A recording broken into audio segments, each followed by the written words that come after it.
Welcome to Die Hard on a Blank, the podcast where we explore the influence of Die Hard on action cinema, one action movie at a time. I'm Philip Gawthorne, and with me as always is Liam Billingham, and today's film is Hostage. It's Die Hard in a mansion.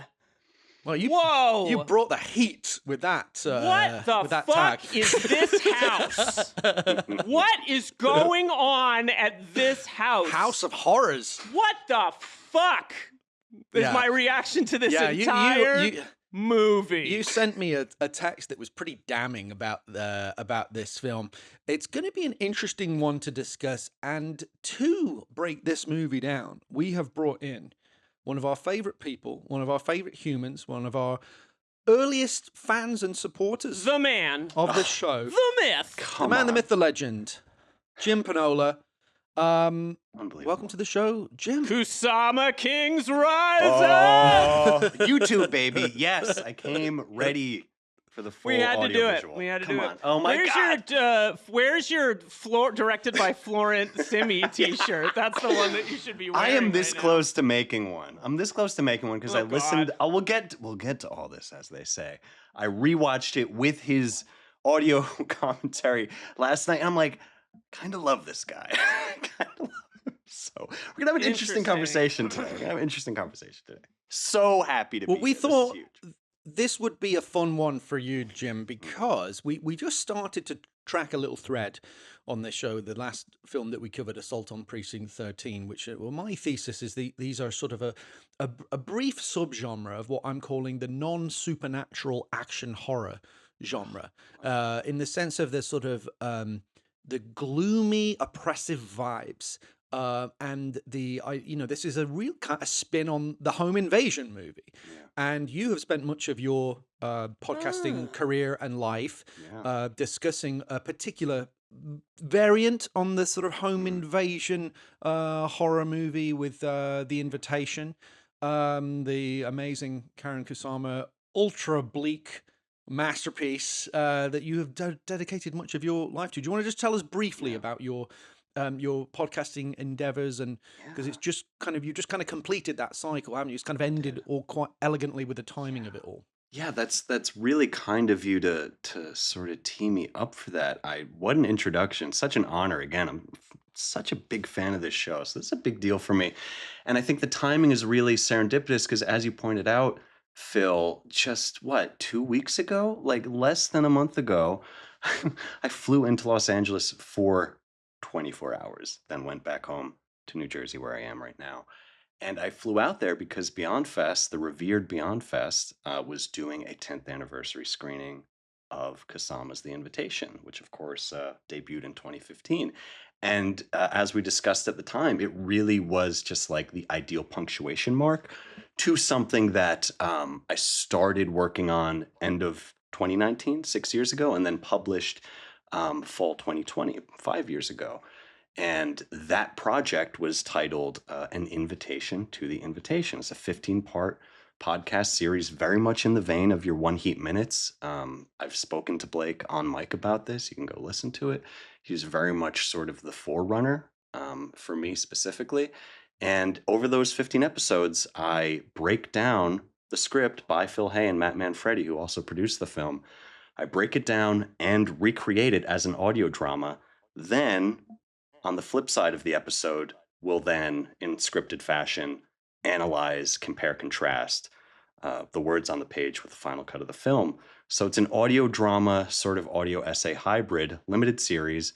And beyond those core 15 episodes, I was lucky enough to conduct new interviews with a lot of the main architects of the film. Kusama, Hay and Manfredi, the writers, producers, director, Logan Marshall Green, the star, the god, John Carroll Lynch, one of the most surreal interview experiences of my life, Lindsay Burge, Mike Doyle, really incredible people. The last thing I'll say is just that aside from the movie being as immaculately constructed and executed as it is, all the people involved are truly wonderful. So to take all of that, 5 years worth of experience in some ways, and to bring it into today's discussion around hostages, really exciting. I'm really pumped. Well, yeah. So suffice to say, you're very familiar with films that involve people being terrorized, in domestic spaces, which is what this film, involves. So, what's your history with this particular film? Because I think when we hung out in January. the Blue Room, the legendary, the legendary. You were missed, Liam. Mecca, this most recent time you were missed. For our podcasting community. We were talking about films that could work for you. We wanted to find something for you. I think we kind of landed on this. Was it one that you had a history with? A little bit. It was so fun just getting a peek behind the curtain and getting a look at the list of movies for Die Hard on a blank. And, understandably, many caught my attention. Like, oh, this one's booked, or, oh, we're trying to get so-and-so for this one. And then my eyes landed on Hostage. I was like, Hostage? And I'm sure I smiled like I'm smiling now because my history with it, or rather, I should say my memory of it, is strangely vivid. And I say that because I remember when it came out, it was a few months after Sin City, which I was obsessed with. It was a huge hit, especially for, comic book nerd like me. Big deal movie, sort of ushered in, this new wave of digital cinema. And then Hostage was kind of coming on the heels of that. And I was like, I didn't see it in theaters. I'm like, looks like a programmer, which it is, right? So it's like, all right, whatever.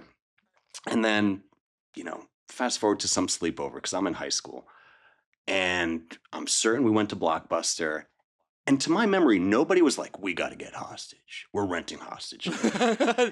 Those words have never been uttered. So, yeah, shocking, right? So, I'm certain we're just like, oh, it's R-rated. It's Bruce Willis. We'll fucking, hang out while this movie's playing in the background type thing. And we put it on, and it kind of hooked me. And similar to my experience rewatching it 20 years later, the end specifically at the time, back in 2005, I was like, this is kind of awesome. I was really sort of taken by two things. I think A, the mean streak that this movie has, and B, just broadly speaking, the action choreography, which I think is really brutal and impactful. And as I think we will discuss shortly, really in some very direct ways, takes influences from a lot of American and spaghetti westerns. So revisiting this movie, it's my experience then and now is they're not identical, but I liked it then and I like it now. I watched it twice in advance of this conversation, and I just think there's a lot to appreciate. I don't want to overstate it because I tend to hyperbolize, but I really enjoy a lot of stuff in this film. And I'm glad, again, the fact that it happened to have this home invasion overlap, I think was just that's the perfect sign. This is the movie I'm coming on to discuss today. So I'm very happy it ended up like this. Felt like a good fit. Yeah. Liam, did you... was it the first? First of all, it's assault, not assault on Precinct 13. It's assault on Liam's psyche. First of all, I have children, so I know what it's like to be terrorized in domestic spaces. Right. I had never seen this movie before. I remember it coming out. I watched it last night. I finished it this morning. Are you going to pull the punch or are you going to land This it? is one of the worst fucking movies I've ever seen in my life. 0 stars. I hated it. I appreciate what people could like about it. And I think it has two interesting performances. And I think it is playing with something, but I think it's hot trash. I don't know what else to say. I just really this is something I actually thought about, and I don't want to be a dick about it because there's probably people that like this movie, but I like a thoroughly unpleasant time at the movies. Mm-hmm. I really do. I'm We're 8mm guys. I'm right? 8mm. Lars von Trier is one of my favorite filmmakers. I love him. I like to be pummeled by a movie. Yeah. But I really struggle with movies that are kind of programmers, to your point, Jim, but try to be dark and gloomy. There's an incongruity Fair. between dumb cop drama and like this, like it ends up being this jumble of like not saying anything. And like, I just, it's like kind if of, they'd called it that. It was just a Bruce Willis dumb cop drama. like, it would still probably have made about the same amount of money. it would have been done great. But it's like, unless you have like a Brian De Palma making the movie or like the elevated, you think of the scene in the De Palma's Untouchables, right? When Connery is crawling on the floor and like you're hearing the opera music and like it's in such close to bad I thought that taste. was Emil from RoboCop, the way you did that. Yeah. Get away from me, man! But like, there's just like, oh my God, I'm sorry, there's like no taste behind this movie. This film doesn't know what it is. And thank you for being diplomatic. It has that. It's interesting that you mentioned the Sin City thing, Jim, because it has this like pointless Sin City like I wanted to talk about aesthetic at the beginning of the film, where it's just like the credit sequence, where it's like this is kind of a comic, but we're actually it is a dumb cop drama, basically. Right. So it's very kind of it's like a director who isn't really that super confident going, well, is this cool? Like, how about I put this in? Yeah, that's such a good way to think about it. Fashionable. I'll shove that in because people like that in Sin City. Right. And it's like, yeah, but what's it got to... This isn't a comic. This isn't a fake world. Why are you doing that? It's very odd. It's just pure... It's like style for style's sake. That said, look, I think there's things that are interesting in this. I totally movie, agree. Particularly the acting, actually. Yeah. But that's fair. I think let's have it. Let's have a heated debate. Can I also just say that I think Bruce Willis is in like a really weird part of his career when he makes this movie, right? Because like you kind of forget he's in Sin City. Yeah, he's like about to be an leads. alpha dog, like Lucky Number 11, and he does like the whole 10 yards. Like what's what we love about Bruce. He's experimenting, right? He's an experimental actor. He is. And then he kind of like bounces back for the real heads with like 16 blocks, but it's telling that he does live free or die hard here because he's like, I don't know what's going on. But like, I respect that about Bruce. I think he plays jazz as an actor. I want to get into that when we get into the hero section. But the fact section, that he produced this movie is like head scratching to me. Well, I have thoughts about that. I'm really curious to see what you think. When we get to the budget of this film, it might make sense that Bruce Willis produced it. Oh, interesting. Okay. Yeah. It's just it's like weirdly comparable to like, I don't know, all of these actors of this era have this weird period, like Schwarzenegger does the the Korean filmmakers movie, The Last Stand, right? And like Stallone does some weird stuff too. Like it's just a weird moment professionally for him. I don't think he knows where to go post the golden age of Die Hard for a little bit, is my feeling. We'll get into that for sure. I do think, and I'll say this more in that section, I actually do think he's excellent in the film. Oh, he's incredible. He's incredible. Really good performance. Him and Ben Foster are like, it's just unfortunate that the movie around them doesn't make any sense. Yeah. So I'll just say, I saw this around the same time. I think it was my former roommate in London. I think it was Mike. Either Mike or his brother Phil had a great selection of movies in those old cases. I still have them, where you slip in the DVD cases and you have like 8 million DVDs, so you can carry them with you when you go on holiday, whatever. And I was like, I haven't seen this one, I'll check it out. And I remember thinking it was kind of mid, and I was not disavowed of that notion when I revisited it. Like I was like, wow, okay. I actually kind of wanted to not do this film, not because I can't remember when this was, because I desperately Welcome to the show, Jim. No, I desperately. If you let me finish, I was about to say I would have made sure that Jim came on the show one way or the other. But I kind of didn't want. I was like, give me an excuse to not do this film. Right. Yeah, I would have given you that excuse. But if you wanted the Die Hard DNA was up the wazoo. Yeah. So there was no way. Not, right? Like, that's sort of what's interesting. You just could.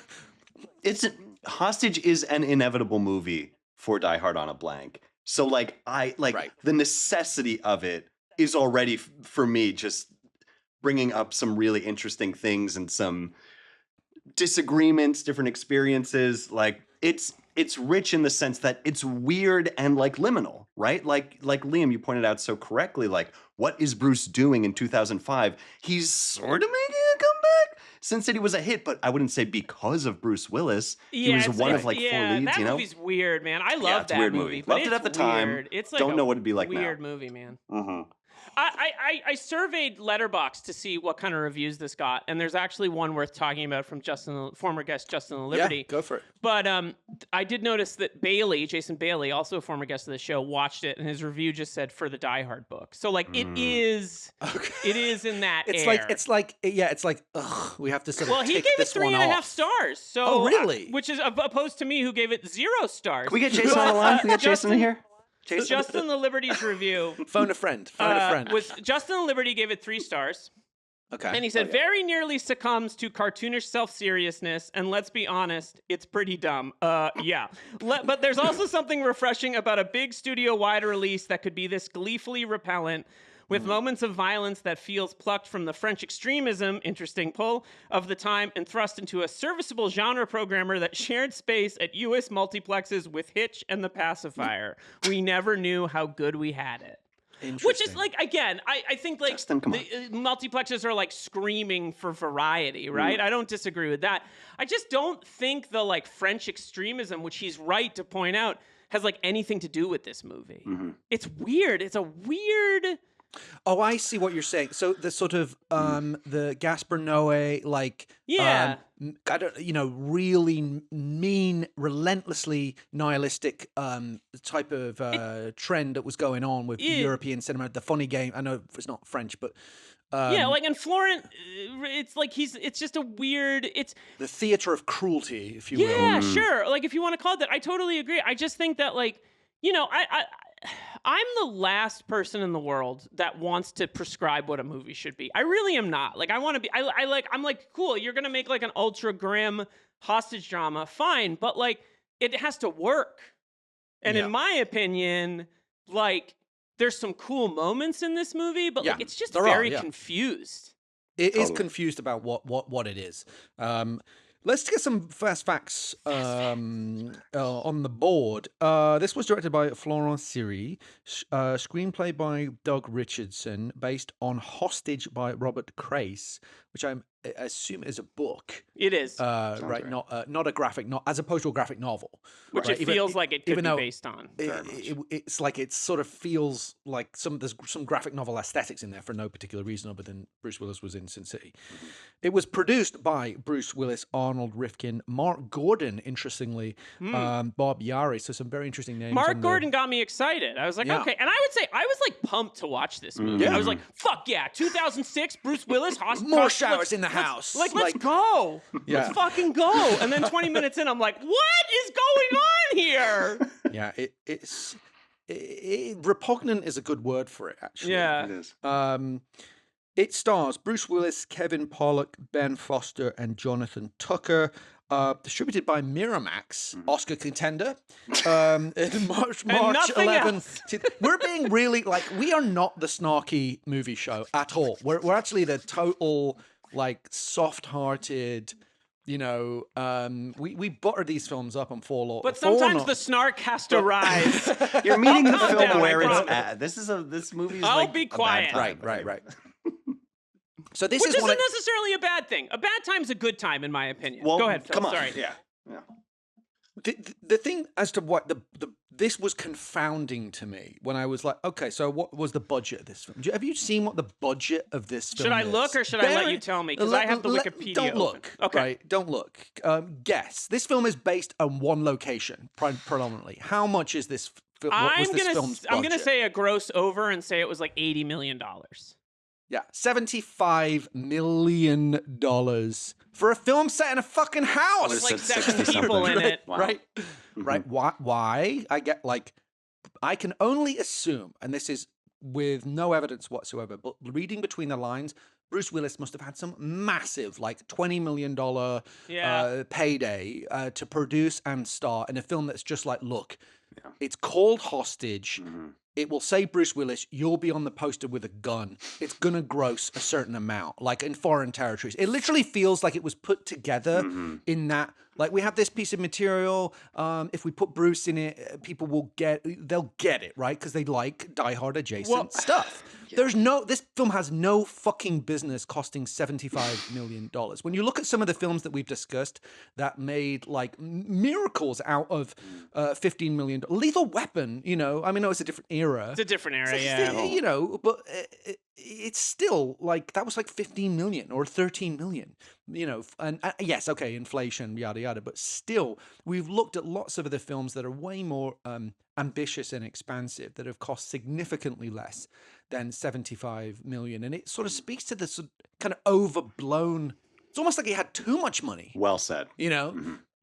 You almost make something more lean and precise and focused. You know, maybe it would have been better. Worth talking about, though, that this feels like it's the beginning of the, you know, it's era for Bruce, which ends so tragically, where he's like, oh, if we can get Bruce on the cover and you can get 3 European companies to fund it, and he shoots for like, I know he's in more of the movie than this, but he shoots for 4 days, we can pre-sell the shit out of this movie, right? That kind of like later... It precedes that sad climactic chapter of his career, exactly. which there are mitigating circumstances for. Here, he's still, you know, he's very, pretty powerful. He's still you know, landing big punches. He's still a really strong actor and movie star. Right. But it does feel like this is one. Well, and if you look at, it's one for them. Distributed, you know, it feels like one for them. Right. Distributed by the Miramax, right? But there's like 4 production companies, 2 of which I've never heard of, and 1 is a German company. So it's like there's foreign pre-sales. And look, this is not a criticism of that. Like, that's how movies get made. Like, foreign pre-sales are a huge part of how some of the best movies ever get made, right? But like, we are also at the end of Paramount will spend $55 million for a Bruce Willis picture. Like, they're just not doing what they used to do. The other thing about this film that I think that makes me a bit sad is like, it's so unambitious. Yeah. You know, when you look at like Assault on Precinct 13, which we talked about, which could have been really rote, you know, a remake. We'll stick a few actors in it, and it'll probably be okay, and we'll get a base hit out of it, and we'll make a small profit. And it's absolutely not that. Everyone in that film is bringing their A game. No one's slumming. Yeah. Fantastic performances across the board. A really good screenplay. A great take on the material. Brilliantly directed, crisp, taut, excellent. And totally. And gets in and out. Like, rises above, sort of punches above its weight. And it's just like, it's disappointing. It's like almost, a sigh of, okay, well, we'll put this out. That's the other thing, is that it's not only like kind of just gleefully nihilistic, it's also kind of boring. Yeah, it's kind of a tough hang. So just to cap off the fast facts. Sorry, Jim. Don't worry, we're going to get into some interesting stuff, and I know that, you know, not every film can be, Tenet. Indeed. The box office for this film, though, on that budget was only $77.7 million. Yeah. So, you know, probably though, Phil did really well on VOD. DVD, oh my God, this was DVD era. It's in the plot. It's in the fucking plot. DVD was. Yeah, I mean, really, you're right. The budget for this movie is getting Bruce. I mean, he's got to be $22 million. I can only assume that was like a huge chunk of the budget. I also would wonder if part of the reason he's a producer on the movie beyond the fee is that like this director's made some video games and some music videos, and like Bruce has an authorial voice in the action movies he makes, right? Yeah. I mean, he wasn't a producer. You said this before. You know, and he wasn't a producer on Die Hard with a Vengeance. You know, you don't hear the stories, maybe a little bit on Last Boy Scout, but you don't hear the stories of him like trying to take over movies or whatever, right? But I do think, you know, he probably was like, I need to be a voice on the making. He would flex his power if he felt it was going, you know, down a route that wasn't going to work. Yeah. Yeah, and he's, you know, he's a real like risk taker. I think we don't remember that well enough, like as an actor. So like, I think he would, but when he makes a down-home action movie where he's a cop, I think he wants to do it. He's got a brand, you know. He's got a, like, I don't even want to say that, but like he has a Bruce. You know, he'd come back to the well of John McClane. And there's definitely has to be some part of him that's like, I gotta, you know, come up with other ways of doing this to keep the lights on, right? So I can keep making Alan Rudolph movies or... Totally. I'm going to lay that out in a bit more detail when we get to the hero section, for anyone that's confused. Well, let's talk about why we're discussing it on this show in a section that we like to call... Die Hard DNA. Okay. So pretty straightforward.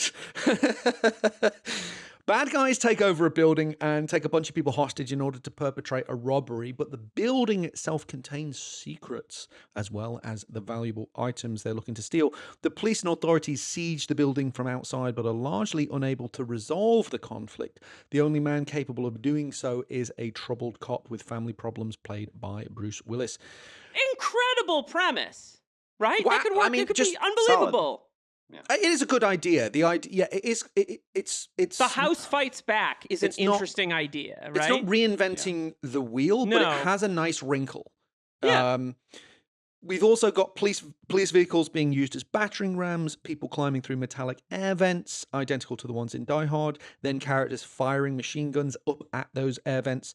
Bruce Willis calling hostage takers by their first names over the airwaves as a power move to indicate he knows their identities. Cops coldly rating hostages' chances of survival based on percentages. That's what Morshower is doing at the beginning of the Morshower. movie. He's not in enough of this movie. No, I love him. A finale involving a Mexican standoff, human shields, subterfuge, and Bruce Willis killing people. And the only other thing that I thought in terms of its thematics that was like, again, maybe a little undercooked, but was this idea of class tension. The thieves' initial decision to rob the car and then the house is motivated by class resentment. And we do have a couple of Die Hard on a Blank All-Stars in the his with the aforementioned Glenn Morshower. I guess we'll and just see what we'll see, Mr. Robeck. Under Siege and The River Wild, of course, are among his credits, and Kevin Pollak has appeared previously in 3,000 Miles to Graceland.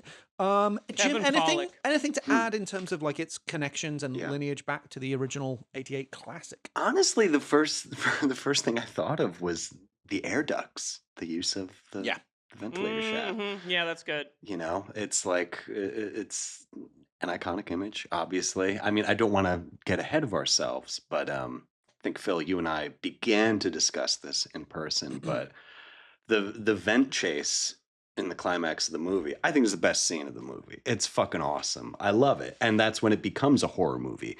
Again, don't want to say too much necessarily just yet, but as far as, you know, its connections back to Die Hard, it's sort of like what you guys are saying. Like it's such a sort of line drive. Like, I mean, it's like such a sort of just straightforward little cube of a movie, literally in some cases. Like it's sort of, again, I'll invoke Liam, what he noted earlier. Like this does feel more transitional for Bruce the more I think about it, and that to me makes the whole atmosphere surrounding the film more interesting, even though the movie is, you know, a wet fart in a lot of cases. Like the context, coming from somebody who likes it. Coming from somebody who likes this movie, like a wet fart, 2 thumbs up, Jim Penola, hostage coming out. He's on the DVD that I rented. It's actually nuts. Wow. It says a wet fart, and then in parentheses it says Penola edition. You know, I'd actually say it's a dry fart. Yeah, it's a pretty dry that's fart. actually very. Let me amend it. Dry fart of a movie. But it's like it feels like, I guess maybe to put a punctuation mark on whatever the hell I'm saying, it's that Hostage like feels like it's actually showing maybe a little bit of self-awareness as far as like, yeah, we're trying to recreate Die Hard without calling it Die Hard. That's kind of what it feels like. Yeah, it may as well have someone at the beginning be like, step in and just be like, hey, you get what we're doing here, guys, Why right? is it called Like, hostage? There are multiple Because we're all hostages, Liam. It's like the movie Prisoners. We're all hostages. We're all hostages. prisoners. It's catnip for critics, isn't it? To be like, I felt like a hostage watching this movie, you know? Yeah, I wouldn't make that joke. Yeah. I felt like a wet fart watching this movie, actually. Well, we'll be back with more lowbrow movie discussion after this quick break. And welcome back to our next section of the show, Anatomy of an Action Movie, where we explore the tenets. We live in a Twilight world. And there are no friends at dusk. Yeah, Nice, I wanted to make sure you Thank did you, that. guys. Thanks for letting me do that. You're welcome. It'll be $20. Just Venmo All right. Phil. Venmo? Okay, cool. Yeah, Venmo's good. Actually, did you change your rates, Phil? I'm kidding. Okay. Oh, shit. Where we explore the tenets of an action motion picture, starting with the first tenet, which is the premise. So the premise of Hostage, for anyone unfamiliar, After a fatal miscalculation in a previous siege, hostage negotiator Jeff Talley, played by Bruce Willis, quits the LAPD and becomes the police chief of a small, quiet, remote California town. However, Talley is thrust back into the limelight once again when a trio of young criminals rob the mansion of the wealthy local Walter Page, Kevin Pollak, and take his children hostage. When the siege goes public, the situation becomes further complicated when it is revealed that Page is a mob accountant. The mysterious criminal syndicate then pressurized Talley to retrieve a valuable item from the house, putting Talley and his own family between a rock and a hard place. That's not bad. Not Right? bad. That's Yeah. a pretty, like, it's not, it's not, as we say, it's not necessarily forging new ground in cinema, right? But not everything has to do that. That's a cool angle. The hostage negotiator is between a rock and a hard place because he's got the syndicate pressurizing him to get this mysterious item inside the house while he's also trying to resolve a dangerous conflict with criminals who are out of their depth, desperate, and psychotic.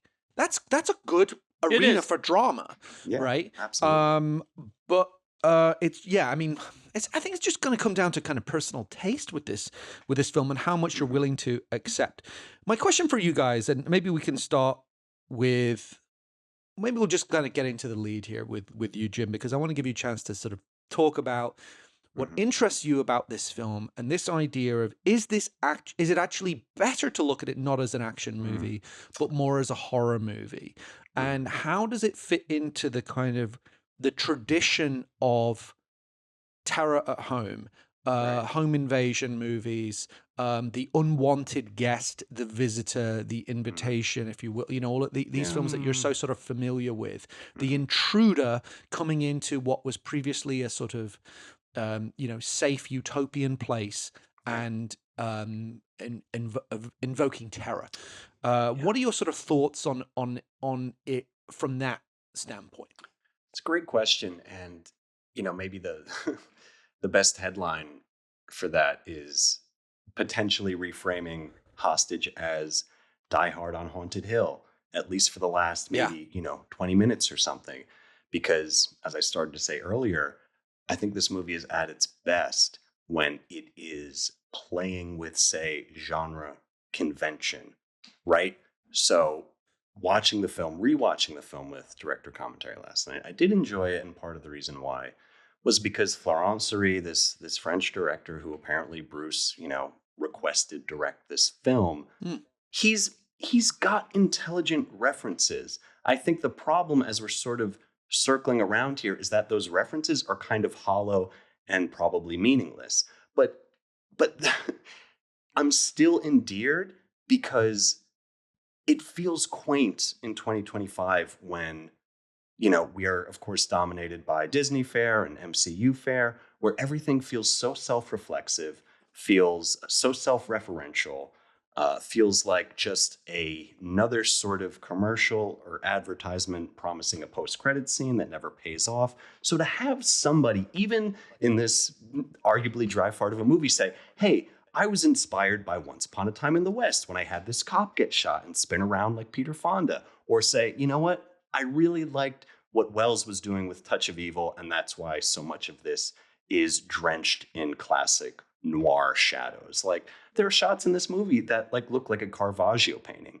Like, is there anyone who's, maybe doing Spider-Man 4 that even looks at fine art or looks at Baroque stuff? Like, I don't know. So I'm sort of, I myself feel like I'm in a liminal space as an audience member because I really appreciate sort of just basic foundational sort of references to film history that is arguably out of fashion now. Again, am I hyperbolizing? Probably, maybe, but I guess I appreciate it. To answer your actual question though, Phil, because off I go, I think the sort of the key sort of overlap that I see between Hostage and The Invitation, or something that I really like about these two films, and I think is an area where they succeed, sort of maybe on a macro level, is the fact that you could argue whether they actually accomplish this, but I think both movies, The Invitation and Hostage, at least set out to have a certain degree of genre fluidity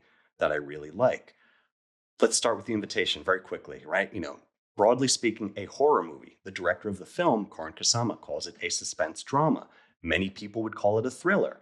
I think in that specific case, it's the sign of an artistically successful film. The fact that you could so clearly, and in some cases, maybe even inarguably, be like, yeah, this, of course, The Invitation's a thriller. You've got this human drama. It's very adult. It's dealing with mature themes. But then you've got some serious bloodletting and some quote unquote sort of, a body count that sort of operates in the more traditional horror grammar. The beginning just plays like a pretty straightforward, 2-person stage play. Like it has a certain fluidity to it in terms of, the sort of atmosphere that it creates. Hostage, now again, like not saying it does it perfectly, but what appeals to me, and again, where I see overlap, is the fact that it sort of starts as this very safe domestic space, of course. It's literally a house. It becomes a fortress. You get the sort of the panic room influence. I think that was even one of the pull quotes on the box art or the poster. And it becomes a church on fire. Like, I think the sort of modular quality of the mansion reflects the disparate genre influences of Suri. And again, I'm not saying it does it perfectly, but I like that there's some fucking thought put into it. And maybe it's just me, but that feels sort of refreshing in 2025 to have a bloated, overwrought action movie. Just have, at least a little bit of depth. And like, you have to roll your eyes when you hear the director, Florence Suri, say, oh, the house is the main character. It's like, oh, yeah, and the city's a main character too. Yeah, we get it. But in his defense, like, the mansion is modular. It's a home.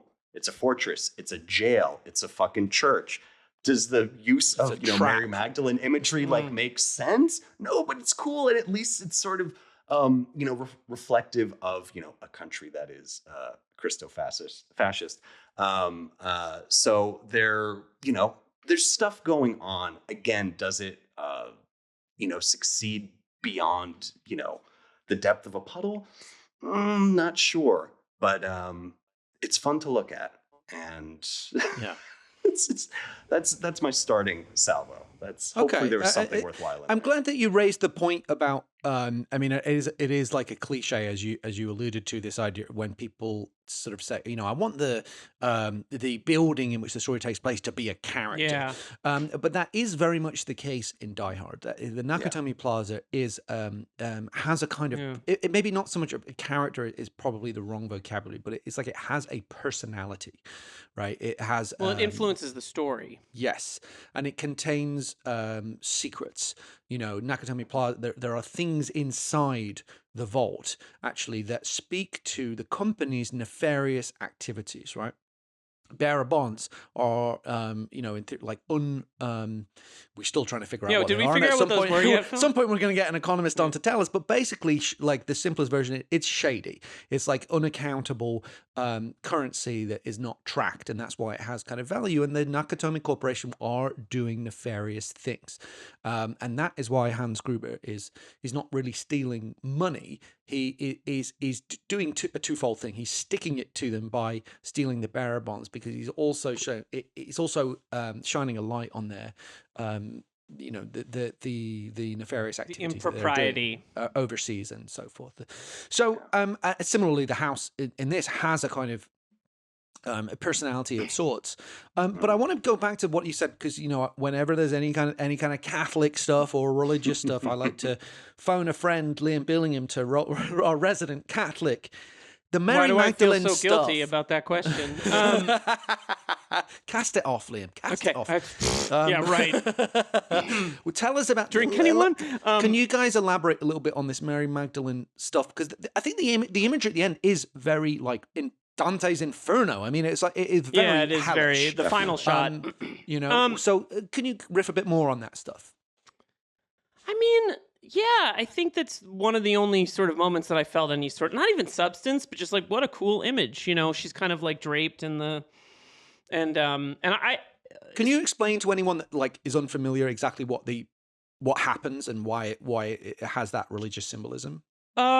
Well, I think Jim should, because I think he probably has a clearer vision of it, and I can riff on that. Sure, That would make yeah. the most sense to me. I mean, and again, I'm pulling a lot from Siri here, but the climax of Hostage, it is a literal inferno. The fucking mansion that started as a domicile, became a fortress, became a prison.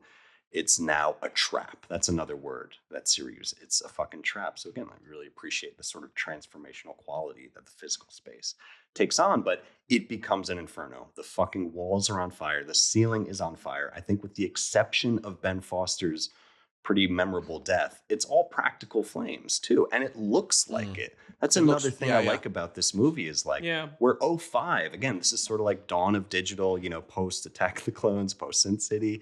So like we're getting, I don't want to say the last gasp, but it was still more conventional to shoot on film, which this movie was, and practical effects were of course more prolific. But anyway, it's just this incredible image, and it's supposed to be hell. It is Dante's Inferno, and the daughter of Kevin Pollak, a teenage girl.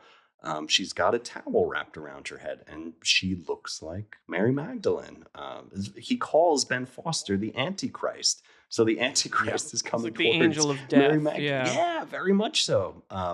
So it's again, it's strong imagery. It's going for. I'll tell you what feeling. It pisses me off as a storyteller though, because if that's the case, make Bruce Willis's character like a Catholic. Well, I actually have a better solution to like this. Yeah. like have Yeah. it Sorry. be like have him go to confession and confess his sins about the first siege that he fucked up, right? Well, he actually was trying to do the right thing.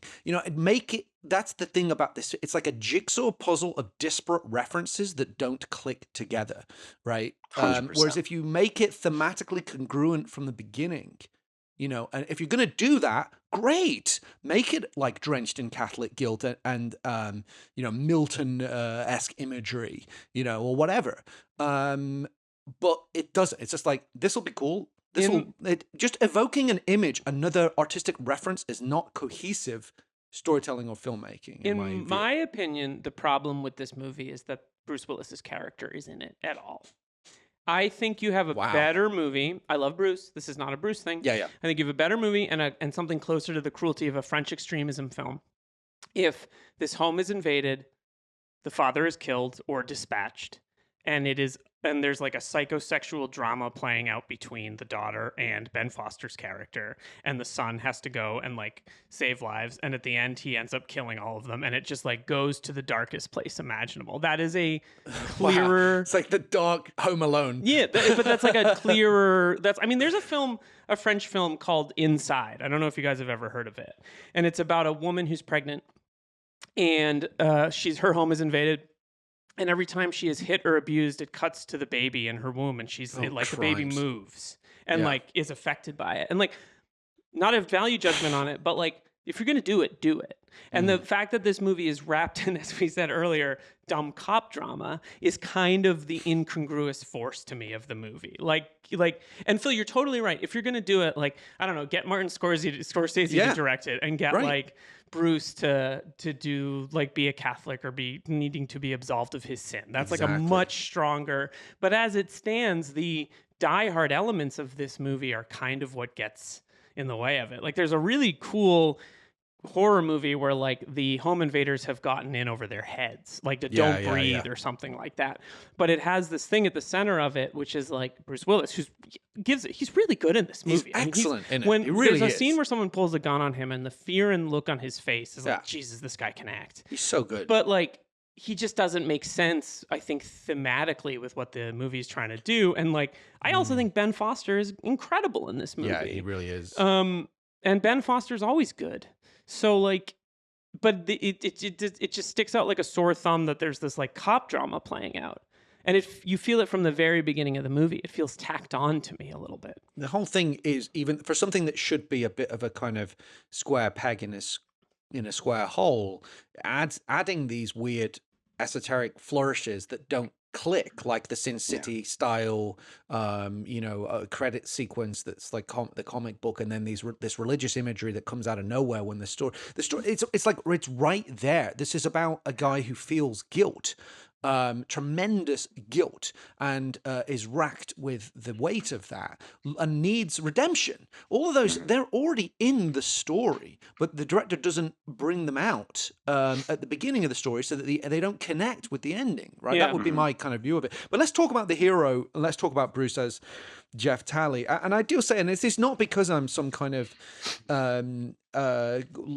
like relentless Bruce defender or anything, or that I feel like duty bound to defend him no matter what. I genuinely think that this is an excellent performance with some very intense emotional scenes that are hard to do and require heavy lifting as an actor. I like that he's unheroic in the film and disempowered for much of the film.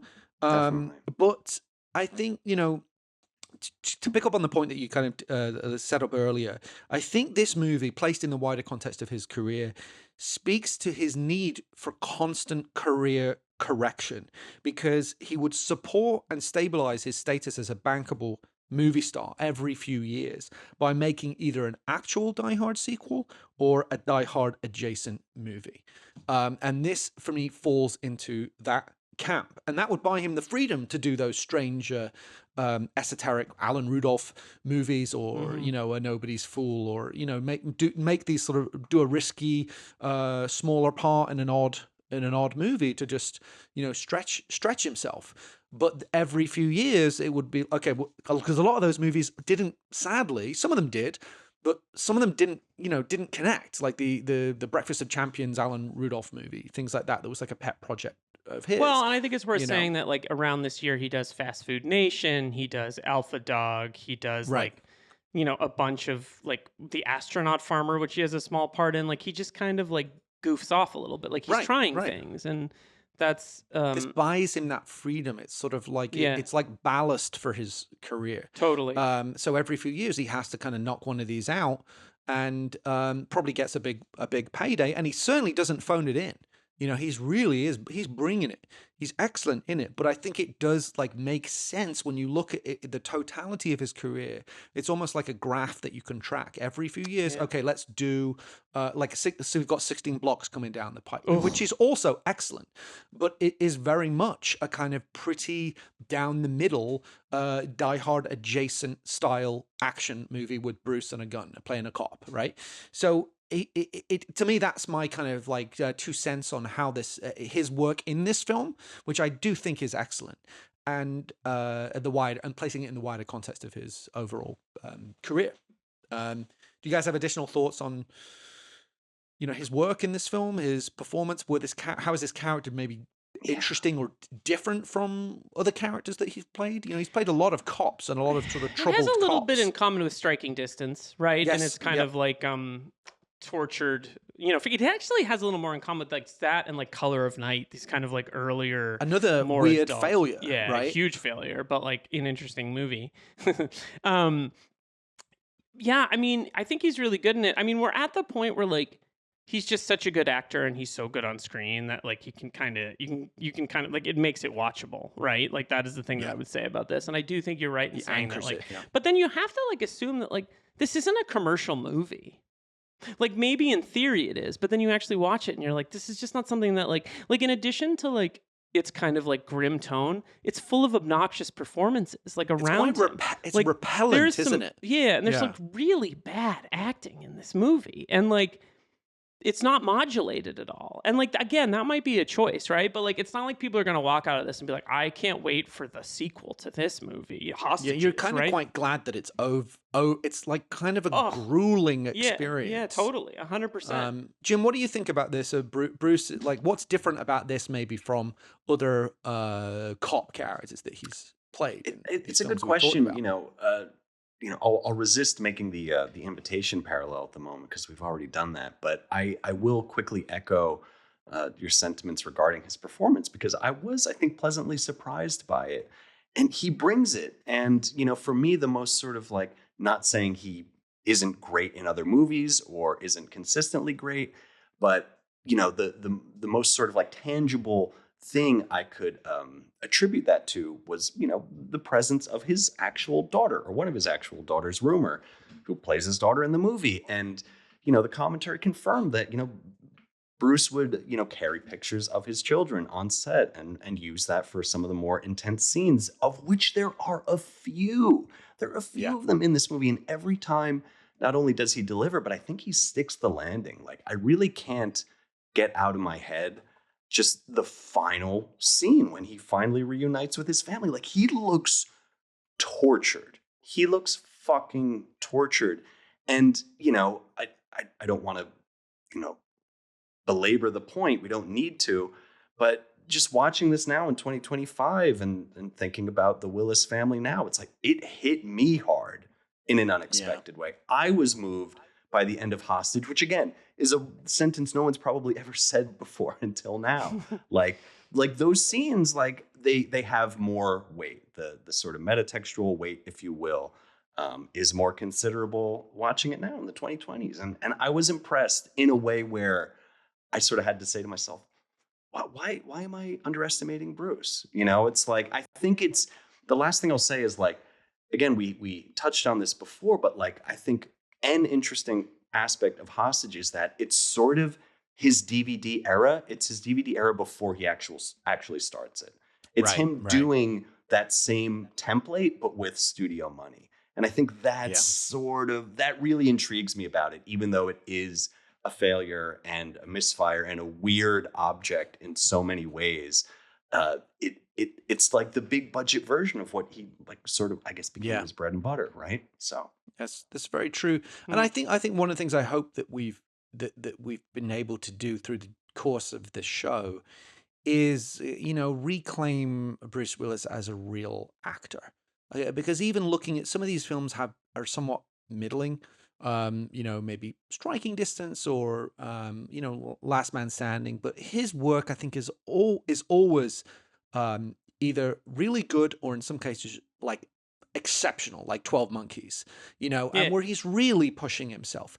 And even in this, which is not necessarily like a stretch for him to do in terms of the creation of the character, he has to do unflinching long takes of really intense emotional acting, and I think he's great in it. But let's talk about the villains. There's 3 interesting villains in this film, all played, I think, by very strong actors.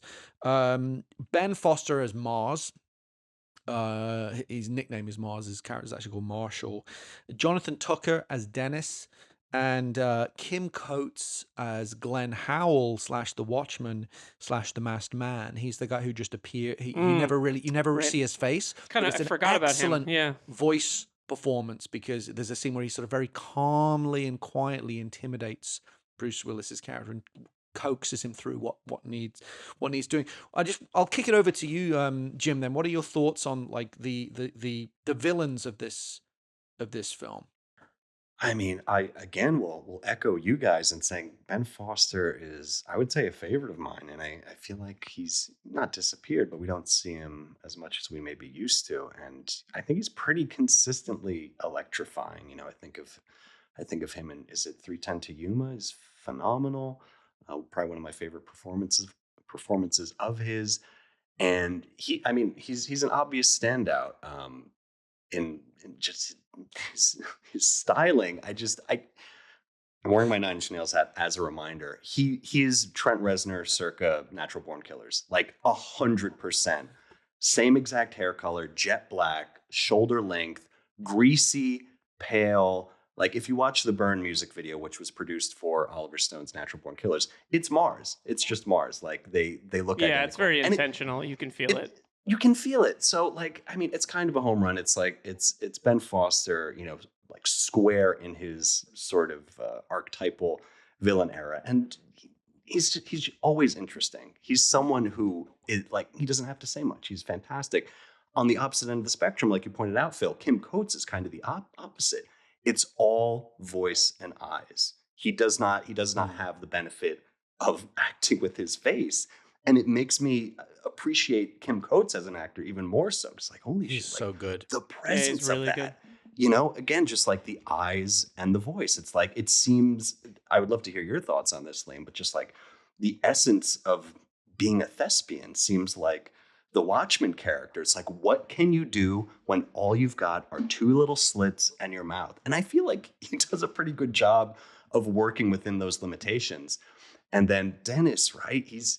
There's a reason why Dennis is sort of the counterpoint to Mars, is because he's a baby, right? The thing that constantly activates him, whether it's Bruce Willis or Ben Foster or someone else, is like, well, a baby wouldn't do that, Dennis. And he's like, no, I'm a man. I can do it. I can do it. So it's like, it's an annoying character, but like, I get it in terms of, the archetypes. So, but. I like Jonathan Tucker. There was a show that he was in called The Black Donnellys. Oh yeah. That ran for a season on NBC. Had an amazing pilot. And I think he's good in the movie, but the problem, the characters are irritating.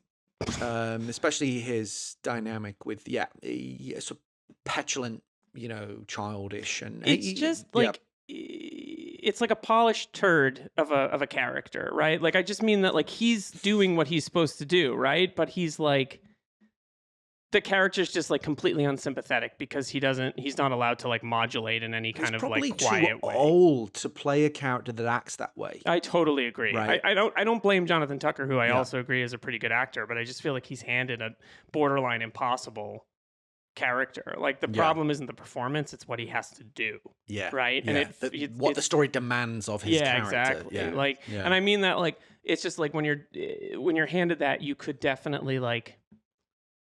It just needed some more quiet. It doesn't have enough quiet to it. It's just all amped up all the way. Yeah. The brother's better. Petulant anger is the default, like, emotion. Yeah. And I get it because he's kind of the beta character to Foster's alpha, but they don't.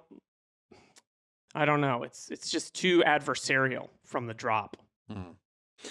Let's talk about it as on the action level. How does it rank in your guys' view? As we talked about it as a horror film, but as an action film, is it satisfying? Does it have memorable action? Go ahead. No, I was just going to say this is probably the arena or the part of the movie that does win me over without any caveats. Like, it's. Again, like I'll be a broken record here a little bit, but like the last 25 minutes of this movie that's when it cooks, when it becomes a horror movie briefly, as Siri calls it, he calls it the B crescendo when Foster gets stabbed through the face, right? And I think that's a really sort of useful structural term, and it's something I think applies to The Invitation. I think that movie is a structural marvel, especially the way it sort of anticipates its multiple climaxes, if you will. And I think Hostage does something similar. But the action I find largely satisfying. Like it's coming at a weird spot, right? Because we're post Sin City, but we're pre-300. And I mention that because not only because of the comic book connection, but because we're getting a lot of what you might call in shorthand sort of like that sort of like Snyder-esque speed ramping, especially in, the burning house at the end. You're getting really sort of like strong punctuation marks when somebody gets shot, and we're using physical squib work. That's another thing that endears me to this movie. We're not getting digital bloodshed. I'm sure digital is far safer and more cost efficient, but it's fun to see in a movie with this budget. And this is probably one space where I would say Florent Siri's influences actually, adhere or cohere and make sense, because he cites Leone a lot. He cites a few different Westerns when talking about this movie. And that, I think, tangibly informs a few of the action set pieces in a really sort of constructive and satisfying way. Like seeing these fucking, fake SWAT FBI guys get, dispatched while Ben Foster's, flipping upside down from an air duct, in a house that is fully on fire.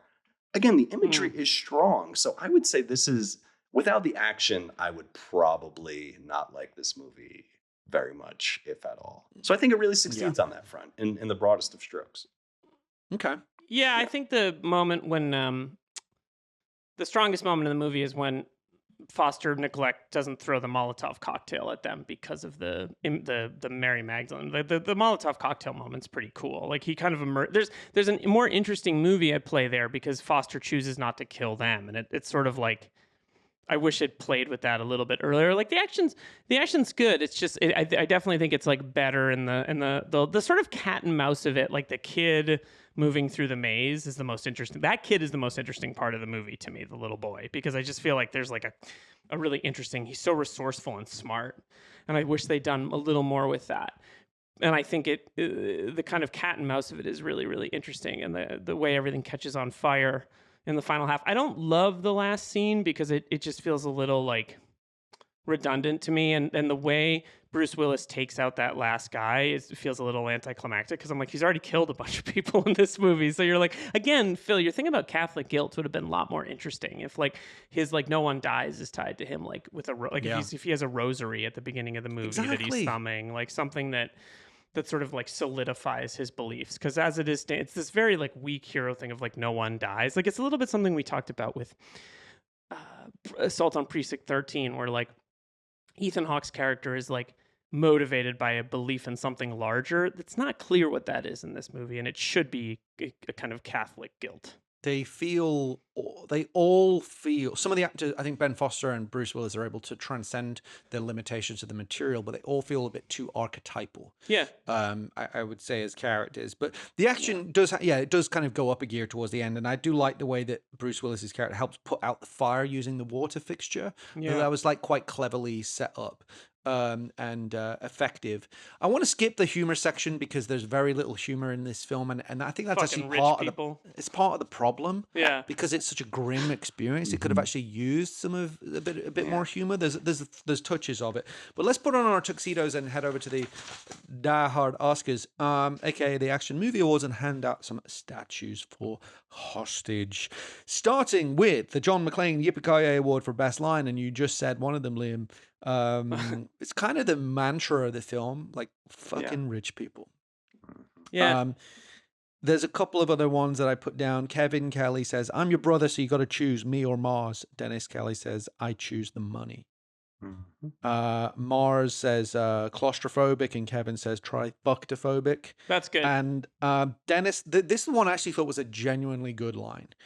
Because as the situation becomes like the house becomes more and more of a trap and the situation becomes more and more desperate, Dennis says, "Rich people always got a way out." And I thought that was actually a pretty good line. Yeah, that's a good one. I'd go with that. So that'd be my pick.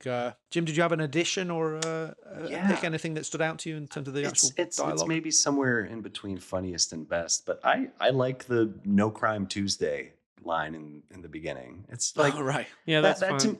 That to me is sort of like just like the opposite pole, emotional pole for Bruce Willis, because we see these fucking like oppressively just dark sort of emotional moments with him throughout. So to see him in quote unquote like lazy mode and how well he does that is equally endearing. It's just like, oh yeah, it's like, I mean, it's the movie star thing. It's like, that's why you hire these people, because like even when a line is say tossed off or phoned in, it lands just so perfectly. And that's one of those moments like you were saying, Phil, the movie could have used a little more of that. So that's why it stands out, I think. A bit more warmth and humanity wouldn't have gone amiss. The Hans Gruber Exceptional Thief Award for stealing the film. I've got 5 nominees. Ben Foster as Mars, Jonathan Tucker as Dennis, Kim Coates as Glenn Howell, the masked man, Robert Nepper as Will Beckler, the fellow hostage negotiator, whom you will probably recognize from Prison Break, amongst others, and Michelle Horn as Jennifer Smith, Walter's daughter. Bear in mind, we have a couple of reserves here for the next category. Thoughts, picks for the Exceptional Thief? Who stole this movie? At first, for me, it was Ben Foster, which, I mean, we've already sort of talked about why he's so reliable. But in this moment, I'm sort of leaning Coates, like, because again, it's that essence thing, like that is very impressive. It's very impressive, and I'm sure they looped some lines for him, especially given that mask could have been making some weird noises. But again, the more I think about it, the more just sort of struck I am by the fact that with those limitations, like you have to I would imagine go even harder, like, because you do not have the benefit of your most essential acting tool, your face. Yeah. So I would say Coates. It's something that we will talk about when we get to Inside Man, because Clive Owen has to do a lot of work from behind a mask in that film, and it's pretty mesmerizing. It's a great point. Liam, do you have a I think final Kim choice? Coates is a good choice. I mean, I think Ben Foster really is the best thing about this movie, obviously besides Bruce. But I think Michelle Horn, it's a tough character, but she seems both like, she doesn't feel totally helpless, which sometimes movies like this will do that. So I think that's pretty interesting. But yeah, I think Ben Foster walks away with this movie personally. Yeah. I'd go a split vote between Ben Foster and Kim Coates, both doing real quick. I saw work. Ben Foster play Stanley Kowalski. Yeah, you mentioned this in the other day. Streetcar with Gillian Anderson and Vanessa Kirby, and he was amazing. He did like a really different take on that Stella than like a real anguished, defeated as opposed. It was really interesting. He's a really good, great actor for Kowalski, sure. and I mean, Hell or High Water is one of the great action movies of the last decade. Yeah, it's really good. The Dick Thornburg Award for Dick of the Movie, just 2 nominees, not too many candidates for this. Kevin Pollak as Walter Page, of course, and Tina Lifford as Deputy Chief Shoemaker. I feel for her. She's not very helpful. She's not bad. I just had to give another. I get it. We were a bit short on She's kind of dicks. like on the short end of the string with information in the movie. Yeah. I think it's got to be Pollak, right? It's got to be Pollak. He's the best. There's like, I think can we talk about Kevin Pollak for a second? Just because, like, sure. Not a lot. Just like the thing I want to throw out there is like, I was trying to remember why do I like Kevin Pollak? Like, I can't trace it back to like a TV appearance or even Hostage or any other movie. There's something about Usual him Suspects, man. He's so good in that. Right? It's A Few Good Men. It's just nebulous for me. So I was just wondering if you guys had any strong feelings about Pollak. I think A Few Good Men was the one that is probably, he's a very likable character in that. He's always kind of the wise ass, but in that one he also has like nobility and is a really great kind of foil for. He does more than the usual sort of shtick, right? Because we talked about him in Ricochet, where he's like, the sort of wisecracking, but he's always the wisecracking, wise ass best friend. That's early often, podcaster too. One of the early podcasters. But I think A Few Good Men, and as you say, Usual Suspects, where he's quite more of a tough guy, and quite believable as this sort of doesn't give a fuck thief. Who actually is the character that pulls. The interesting thing on that film is, there's a whole thing where they're like trying to get, they interrogate them all for who pulled that truck robbery. And it's actually, if you listen to the film closely, it's actually Pollak's character who did do that, the robbery that put them all in jail. He vehemently denies it. I'd forgotten because I listened to the commentary a lot, and they said like, if you listen closely, there's a little music cue when they reveal, and they said that we would know if people were really paying attention to this very dense plot. If you follow the fact that it's actually Kevin Pollak's character who did do that robbery, despite that famous line that you love to quote. Oh my God! Should I do it? Sure. Okay, you got to give me the cue, which is what is it? I could put you in Queens on the night of the robbery. Really? I live in Queens. What do you got? A team of monkeys working around the clock on this one? It's one of the great. He's so good. So he does. I don't feel like he's like pushing the envelope that much in this, but he's like well cast. The best death is our final category. I've got Mars pushing Kevin, which is Dennis's brother, off the balcony. Oof, that was a bit shocking. Mars shooting Dennis. Mars dying epically in the Inferno. A lot of Mars. And Talley shooting the mobsters to death at the end. It's Mars's death, I think. It's just good. It's the good obvious stuff. thing. It's the obvious thing, but for good reason. It's like it's just neon letters, all caps, just like this guy going up in flames and mid Molotov cocktail. Yeah. Kevin Pollak also in Deterrence, which is a movie you love, right, Phil? I've never seen it. I haven't seen it, but it's so up my street. It's Rod Lurie's first film, right? who did Last Castle. That's right up my street. I'm so sorry. I forgot to say who introduced this award. Jim, would you like to introduce? He's come on too late, but let's bring him on anyway. This award is presented by Marco. No more table. Next time you have the chance to shoot someone, don't hesitate. I fucked up the line, didn't I? That was No, that Javier was- Bardem that was- coming yeah, in yeah, to yeah, perform yeah, as yeah. Marco in a. You have to do the monkey monologue from Skyline. Amazing. You just did. That was That was it. I'll do the great. first part. I'll do the first Ed Bardem. No more table. I get. Sorry. That's a hard pretty one. good. That's tough. I think you did it. I think you already got it. I think Count- it that was very- I hope, that was I very hope I The did it Counselor. justice, you guys. A movie we both love, right, Jim? The Counselor. Oh my Great God, movie. The Counselor. Forget it. That's So that's my good. next Let's watch. You know what, guys? Don't bother watching Hostage. Go and watch The Counselor and apologize to Ridley Scott for how that film was treated. Okay, right. Fool. Let's take one last break and then we'll wrap things up with a Double Jeopardy trivia quiz where the scores can really change. We'll be right back. And we're back with our final favorite section of the show, the Double Jeopardy trivia quiz, where the scores can really change. Jim, you know the rules as a long-time listener, first-time guest of the show. Here we go. Question number 1. You get 1 clue. You can phone a friend, aka you can radio Al Powell. Question number 1 for you guys. Bruce Willis and Kevin Pollak also appeared together in 3 comedy movies. Can you name them? Cop Out. The Is whole 10 correct. yards. Is correct. Can I have a clue for the third? 2 of them co-starred Matthew Perry. Oh, and the whole 9 yards. So it's, yeah, exactly. Oh, It's okay. the- I couldn't yeah, yeah. remember that. I couldn't remember if he was in. I like the whole I 9 was yards and the whole telepathically 10 yards. beaming They're fun. those to Lane Yeah, no, or whatever. I couldn't have gotten them without Yeah, Jim. Thank All right, good job, guys. Question number 2. You're on track for that speedboat. Bruce's real-life daughter, Ruma Willis, plays his daughter in the film. But in which film did Ruma play the daughter of her real-life mother, Demi Moore? I think I know it. Should I go for it? The Substance. I'm just kidding. Striptease? Is correct. Oh, I would not have gotten that, but that All makes right, sense. you're on track. You're on track, guys. Final one. It's Convoluted Corner. Gonna. Back by unpopular demand. Question number 3. No. Hostage features a brief appearance by recognizable character actor Art LaFleur, who plays one of the small-town police officers. I love this guy. But in which 1986 classic does Art LaFleur play a belligerent cop dealing with a siege in a supermarket?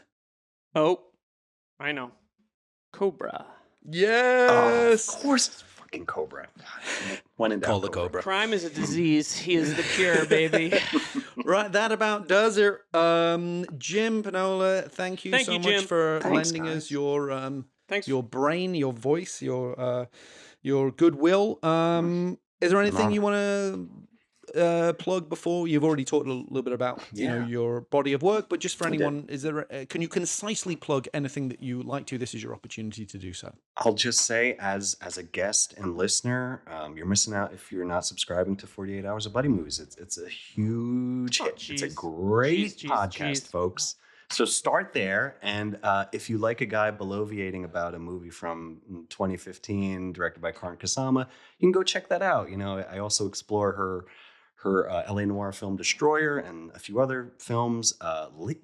Phil, you've been a guest I think 4 times. It's crazy. Liam, somehow still haven't connected. We will I get haven't to seen it. either movie, so I got to watch them. You know, Yeah, I gotta get caught up on the Kusama of it They're all. good movies. They're good movies. I believe it.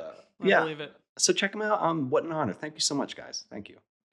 And Jim, I also want to thank you because, you know, when you called me up to ask me to come on Destroyer, that, as I mentioned to you, actually led to a situation that kind of changed a little. It was like a little link on the trail links of my life that a call that I made to a producer on that movie actually resulted in something wonderful happening for me professionally.